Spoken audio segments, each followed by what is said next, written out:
मोहम्मद रफी का जन्म 24 दिसंबर 1924 को कोटला सुल्तान सिंह अमृतसर में हुआ था। 6 भाई बहनों के परिवार में रफी दूसरे सबसे बड़े भाई थे। इन्हें घर में सब प्यार से फिक्को बुलाया करते थे। रफी एक रूढ़िवादी परिवार का हिस्सा थे, जहां नाच गाने पर पाबंदी थी।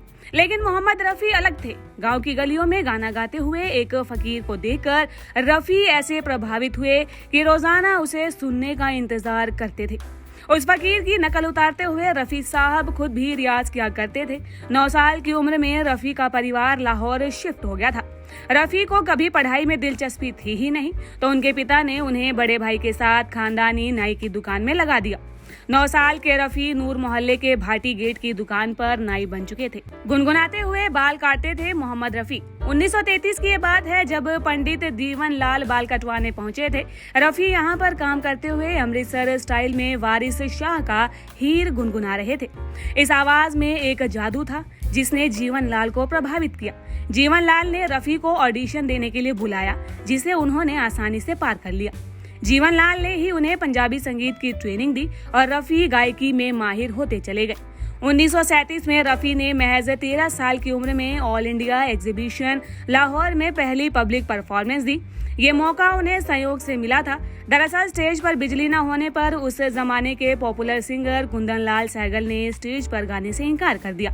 ऐसे में आयोजकों ने रफी साहब को परफॉर्म करने के लिए कहा। गाना सुनने बैठे दर्शकों में एक एल सहगल भी थे, जिन्होंने कहा था ये लड़का एक दिन बड़ा गायक बनेगा। डायरेक्टर श्याम सुंदर की मदद से रफी फिल्मों में आए। 60 के दशक में देशभक्ति गाने में साउंड इफेक्ट देने के लिए सभी सिंगर और कोरस गाने वालों को मिलिट्री वालों के जूते पहनाए गए थे। जूतों की आवाज से ही साउंड क्रिएट कर रिकॉर्ड किया गया था। जब रिकॉर्डिंग पूरी हुई तो मोहम्मद रफी के पैरों में खून बह रहा था, लेकिन उनके चेहरे पर चमक थी। ये चमक थी अपना पहला हिंदी गाना रिकॉर्ड करने की। अनमोल गुड़िया, शहीद, दीदार, कोहिनूर जैसी फिल्मों में बेहतरीन गाने गाते हुए रफी साहब स्टार बन गए। बैजू बावरा में प्लेबैक सिंगिंग करने के बाद रफी ने पीछे मुड़कर नहीं देखा। नौशाद, शंकर जयकिशन, SD बर्मन, OP नैयर, मदन मोहन जैसे संगीत निर्देशकों की पहली पसंद बन चुके थे रफी। दिलीप कुमार, राजेंद्र कुमार, धर्मेंद्र, शमी कपूर और राजेश खन्ना की आवाज बन गई। 60 के दशक में रफी साहब की टक्कर का कोई सिंगर नहीं था।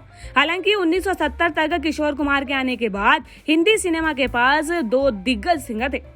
मौलवियों के कहने पर गायकी से बना ली थी दूरी।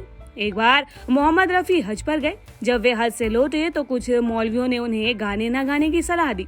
मोहम्मद रफी ने भी बात मानकर गाना छोड़ दिया। लेकिन कुछ समय के बाद जब फैंस उदास होने लगे तो गायकी को इबादत बताते हुए दोबारा से गाना शुरू कर दिया। मोहम्मद रफी साहब लग्जरी गाड़ियों के शौकीन थे। उन्होंने अमेरिकी इंपोर्टेड कार इम्पाला खरीदी थी। राइट हैंड ड्राइव वाली ये कार भारत के गिने चुने लोगों के पास ही हुआ करती थी। ड्राइवर पुराना था जो राइट हैंड ड्राइविंग समझ नहीं पा रहा था। रफी साहब को अब नया ड्राइवर चाहिए था जो इस कार को चला सके। लेकिन ये काम आसान नहीं था, क्योंकि इससे पुराना ड्राइवर उनका बेरोजगार हो जाता। नए ड्राइवर की खोज शुरू हुई और जल्द ही नया ड्राइवर भी मिल गया। उसके बाद पुराने ड्राइवर को अलविदा कहने का समय आया तो मोहम्मद रफी ने अपने पुराने वफादार ड्राइवर सुल्तान को एक टैक्सी खरीद कर दी, जिससे कि उसका घर चल सके। ये टैक्सी उस जमाने में 70,000 की हुआ करती थी। बायोग्राफी नौशाद नामा में रफी साहब के जज्बे का एक किस्सा लिखा गया है। बैजू बावरा फिल्म के गाने और दुनिया के रखवाले में रफी को हाई स्केल में रिकॉर्डिंग करनी थी। इसके लिए रफी साहब ने कई दिनों तक लगातार घंटों रियाज किया था। जब गाने की फाइनल रिकॉर्डिंग हुई तो रफी साहब के गले से खून रिस रहा था। इस गाने के बाद कई महीनों तक रफी साहब ने कोई गाना नहीं गाया। बताया जाता है कि एक कैदी ने फांसी की सजा के दौरान ये गाना सुनने की आखिरी इच्छा जाहिर की थी। जेलर ने जेल में ही रिकॉर्ड कर ये गाना बजाया और तब उसको फांसी दी गई। 1961 की फिल्म माया के गाने तस्वीर तेरी दिल में की रिकॉर्डिंग के दौरान स्टूडियो में लता और रफी साहब की गायकों की रॉयल्टी पर ऐसी बहस छिड़ी कि दोनों ने साथ काम न करने का फैसला लिया।